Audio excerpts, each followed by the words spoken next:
मेरो Copa guys अझै हामी चाहिँ कोपाको मागामा आइरहेको छ कि हाम्रो यहाँ चाहिँ पोल्ट्री फार्म छ हो तपाईँले देख्न सक्नुहुन्छ पोल्ट्री फार्मको ओनर चाहिँ यहाँ हो हेलो भन्दिनु अनमोल केसीले के भन्छ यो दसैँमा कुखुरा चाहिन्छ भने मेरोमा छ यहाँनिर आउनुहोस् अलिक लाइटमा जानु न लाइटमा अलिक पछाडि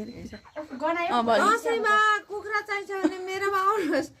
3 किलोदेखि 3.5 किलो 4 किलोसम्मको छ ठिक्कै हुन्छ त्यो के भन्छ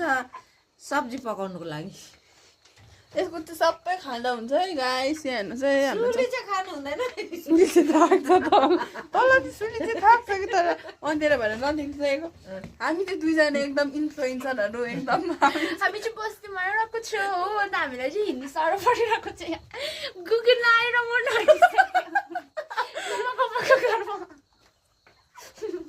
पोल्ट्रीको साह्रै गुगल आउँछ तर खाँदा चाहिँ गाइस ट्रस्ट मी यहाँको यस्तो बस्तीको अर्ग्यानिक हो है गाइस यो देख्यौ निकोमा बाई बाई भनिदिइहाल्नु बाई